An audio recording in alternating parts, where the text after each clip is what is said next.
Hi students, so I welcome you all to this next class. So the last lecture I have taught you about the stresses and beams, right? So in stresses and beams, what are the different types of stresses, what are the shear stresses, or what are the bending stresses, what is shear stress equation and what is bending stress equation, and we have derived the equation and we have done problems. Also told like from that some problems may come in your examination. Okay, so in this is your unit number 6. This unit 6 is unit number 6.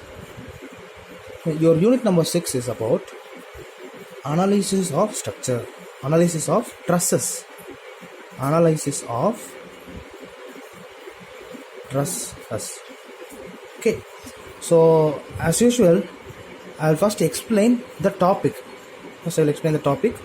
Next we will go we will see what are the contents that we are going to see in this unit. Okay, so first, what is truss? We are going to see what is truss. A truss is nothing but assembly of beams or other elements.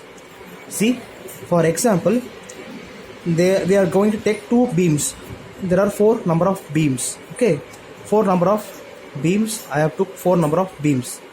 So I am assembling. That means jointing. I am joining these 4 types of beams together as like this in a structure, in a triangular shape. See, first beam I am joining like this. Second beam I can join like this. Third beam I can join like this, and fourth beam I can join like this. Okay, so I'm assembling number of beams into a shape, in a triangular shape form. So this is known as truss. You understand? I will tell you again. A truss is a assembly of beams. Okay, a truss is nothing but assembly of beams or any other elements. Any other elements, not only beams, other elements also, like you can go for column. You can take a column, you can take a beam, or you can take a any elements like slabs, any element if you join together. So I'm going to draw. So see, I'm taking an inclined beam, inclined column, inclined post, and a vertical post, vertical column, a beam. So I'm connecting all these structure members and I'm assembling all these things, and these are called as a truss. So in this we have 2 things. So I'm taking this particular beam and I'm connecting with another beam. Okay, so the connecting junction, see, this is the connecting junction. This is the connecting junction. So this particular vertical beam or column is connected with this horizontal member, right? So this particular junction where there is a connection, that junction is called as joints. Simple, very simple. It is called as joints. You understand? Next, this member, right? This is called as this horizontal and vertical things. This is called as members. This is called as members. You understand? So the particular junction where 2 members are connected, that particular point is called as joints. Okay, and the things, okay, the elements or beams, these are called as members. Okay, so these are members, and your member in this truss is denoted as small n. Okay, member is denoted as small n, and joints is denoted as small j. Joint is denoted as j and members is denoted as n. So how many members are here? You would have tell. See, I will draw a truss here. See, I am drawing a truss here. Drawing truss here.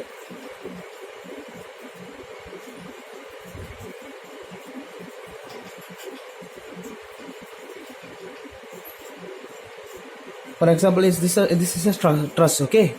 See, how many members are there? N is equal to, how many members are there?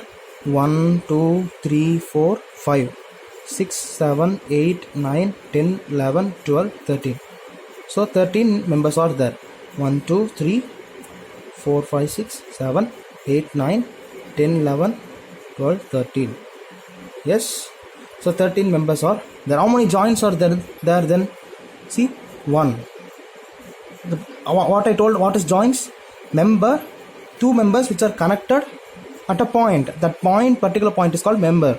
So for example, I'm taking this joint as A, this joint as B, C. See, in C point, 3 members are connected. See, from here to here, one member is connected at this point, particular point. From here to here, one member is connected at particular point. Same point, 3 members are. So the point C, D, E, F. See, in F also 3 members are connected. G, A, B, C, D, E, F, G, H. Yes. So how many joints are there? See, in A, 1 joint, 2, 3, 4, 5, 6, 7 and 8. So number of joints is equal to 8. So this is how you will calculate your truss. Truss is nothing but what? What is truss? Truss is nothing but the number of beams, assembling of beams together or elements together. That is called as truss. Okay, so I have showed you what is truss and what are the components in this truss. There are 2 components. One is joints and members. Members is denoted as N and joints is denoted as J. Okay, so these 2 are things. So I have shown you how to calculate number of members and number of joints. Okay, J is equal to joints, N is equal to members. So now what is the topic? It is analysis of trusses. What is analysis? You are going to analyze the truss, the total truss. You are going to analyze the total truss.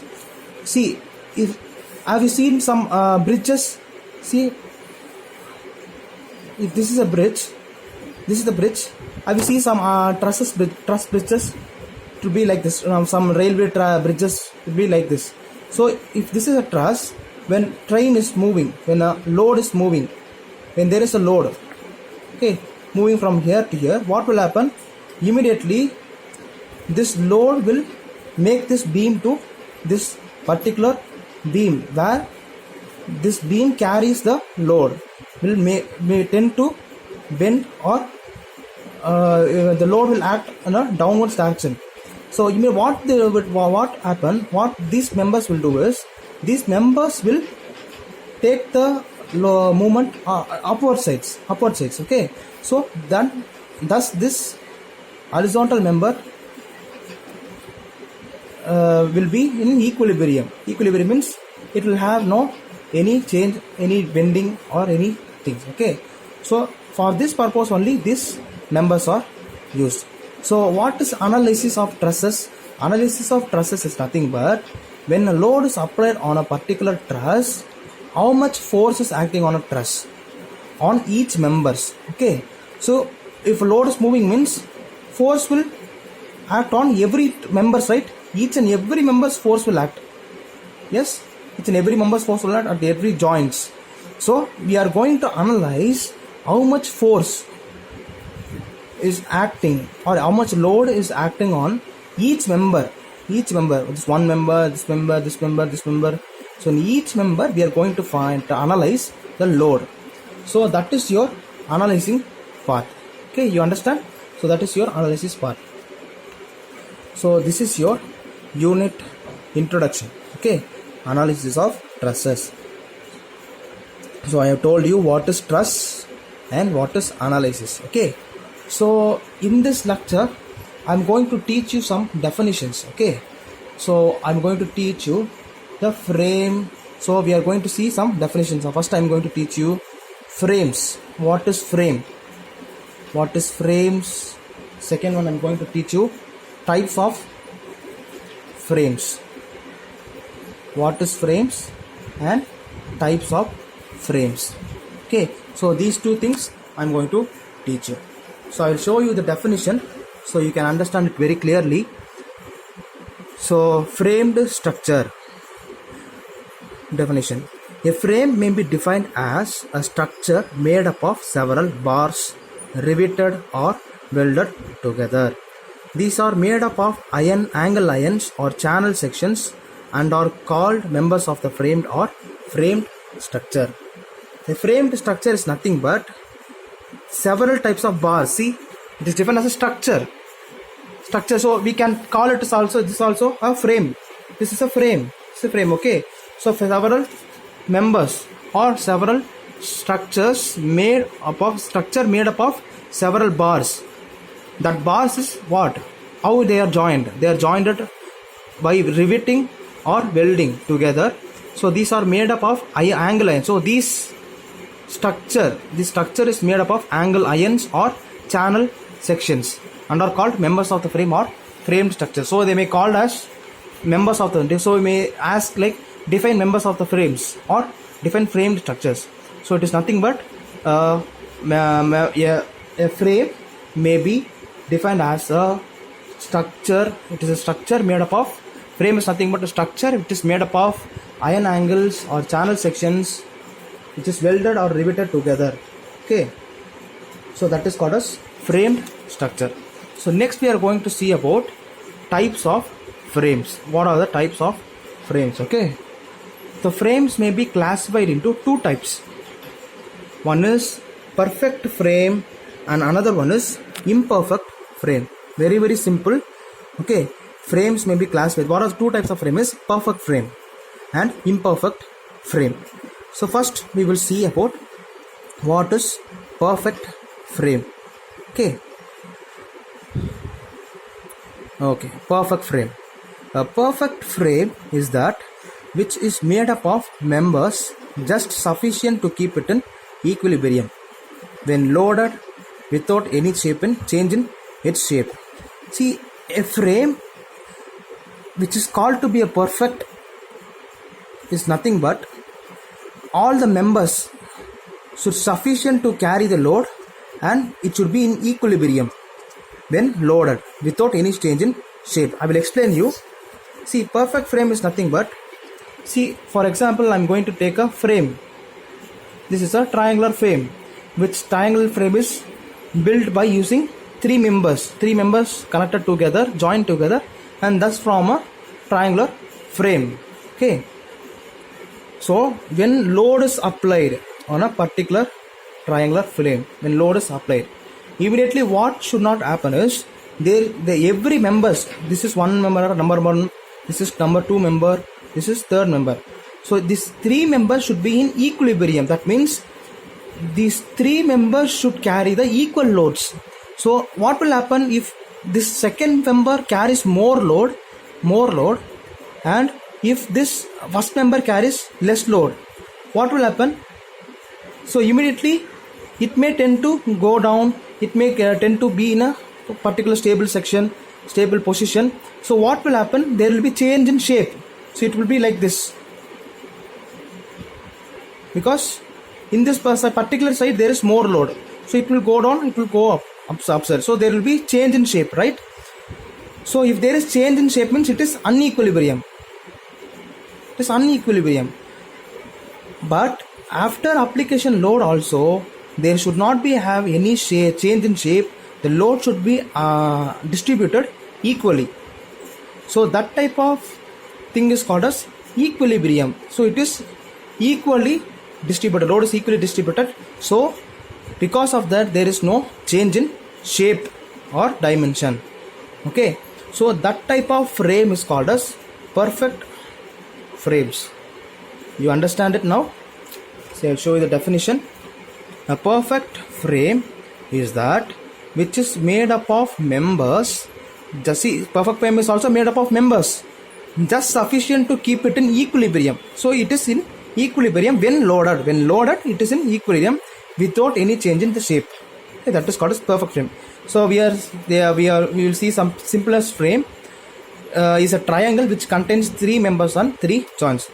So they may ask in MCQ also, what is the simplest perfect frame? Triangle. Okay, simplest perfect frame is triangle. So how many members will be there in a triangle? There will be three members. Okay, so without seeing the diagram itself, we can tell how many members are there in triangle. That is, there are three members. How many joints are there in triangle? There are three joints. So three members, three joints, equal. Okay, so that type of frames is called as perfect frame. You understand? So for perfect frame, there is a equilibrium equation. Okay, there is an expression for this perfect frame. The number of members in a perfect frame may be expressed by the relation n is equal to 2j minus 3. This is an expression. So you should memorize it. Okay, it's an expression. So expression for perfect frame. Expression for perfect frame. N is nothing but what? As I already told you, right? N is equal to number of members. Number of members is equal to 2j minus 3. This is an expression for perfect frame. Okay, n is equal to 2j minus 3. So I have already told you where n is equal to number of members and j is equal to number of joints. Okay, so perfect frame is nothing but a frame when a load is applied. It should be in a equilibrium position without change in shape. So a simpler form of perfect frame is nothing but what? It is a triangle having three members and 3 joints. So the perfect frame may be expressed as by the relation n is equal to 2j minus 3. Okay. Next one is imperfect frame. Imperfect frame. And imperfect frame is that which does not satisfy the equation n is equal to 2j minus 3. Or in the other words, it is a frame in which the number of members are more or less than 2j minus 3. See, as I already told you, perfect frame means what? What is perfect frame? When load is applied, it should be in equilibrium. It should be in equilibrium position and there should not be any change in shape or dimension. Yes. See, that is, this frame is called as perfect frame. See, it is in equilibrium position. But if you see the next frame, see, as I already drawn it, when load is applied, one member carries more load and other members carries less load. So immediately what will happen? It will be in unequilibrium position. So due to that, there will be change in shape. So this type of frame is called as imperfect frames. So imperfect frames may be having a expression. Okay. So for perfect frame, that is n is equal to 2j minus 3. For imperfect frame